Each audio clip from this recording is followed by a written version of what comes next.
Hey guys, it's been a while. My name is Kimberly Dawn. I'm a class 1 flight instructor up here in Canada, and I haven't made a video in a while. I typically make free content for flight instructors and flight training students to help you guys learn faster, cheaper, more money. And it's all an entirely selfish reason, because when I was going through my flight training, I didn't have this type of advice. And now that I've my incredibly small brain, I've worked it out in such a way I can break this down into baby steps for people.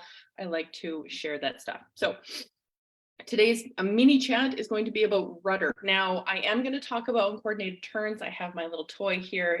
It's been my tried and true for 20 years. I call this my center of gravity string. But typically, when you first start using rudder, it's on lesson 1. We call it attitudes and movements. We learn that, normal cruise attitude, nose up attitude, nose down, bank left, bank right. And typically here, rudder is not treated like a primary control surface. So the learning law of primacy says that if you don't learn it right the first time, it's going to take a lot of extra care to stick. So we need to start treating rudder like it's a primary control surface. And you have the student play with it. Now, lesson 2, straight and level and turns, right?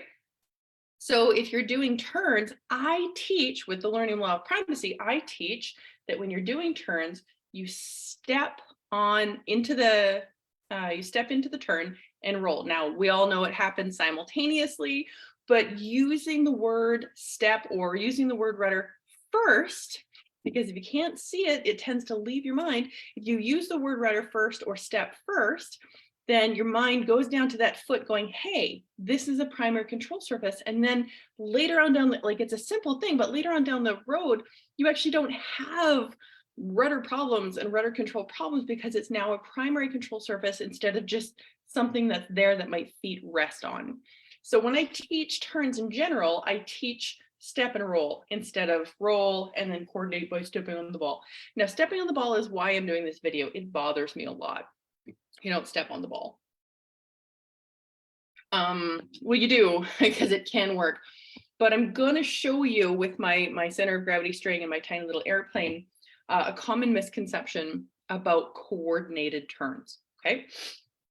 Now, typically, I always teach my instructors turn the tail toward your students so that they can envision themselves in the cockpit.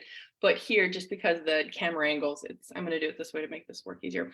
So you actually don't need the turn coordinator to feel if you're uncoordinated or not. And I'm gonna prove it to you right now. Like, close your eyes or listen to me, or if you're driving, please don't close your eyes. Let's imagine that you're an adult with a small, if medium amount of life experience. You've been driving a car for quite some time. If you have not been driving a car for quite some time, I apologize. You can just try to figure it out. Riding in a car, you've done that. So let's pretend you're driving in a car, you take an on-ramp or an off-ramp of the highway a little too fast, okay? If you're going a little too fast, you can close your eyes, you can imagine this. What's gonna happen? Well, you turn the wheel to keep the car on the road, the machine heads that way, but your body, the momentum is still heading this way. So what happens is the machine turns faster than your body goes, and you kind of get pushed toward the outside, like your shoulder gets pushed toward the side of the car, and you get pushed against the side of the car for a little bit. So that, in aviation terminology, would be a skid, right? So if the airplane is heading this way, right, the machine is going that way, but the center of gravity of your body is heading this way, right? It's going to be skidding. If you imagine the car on the pavement at a racetrack, right? It's going too fast and the car kind of just skids up the curve. If you're on that racetrack with the really high angles and you're going too slow or you're uncoordinated, right? Then that center of gravity is going to pull you down this way and you're going to slip toward the inside of the track. If you're going too slowly on a really banked, say you're on a bicycle or on a skateboard, you're going too slowly around a curve, you're going to slip toward the inside of that curve. There's a ton of life experience that you can pull to make aviation just a little bit more common, right?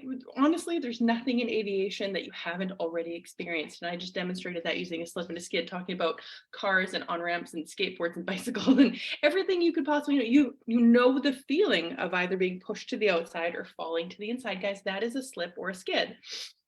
If you're being pulled this way, your center of gravity is heading that way, it's a skid. If you're being pulled this way toward the inside of the turn, that's a slip.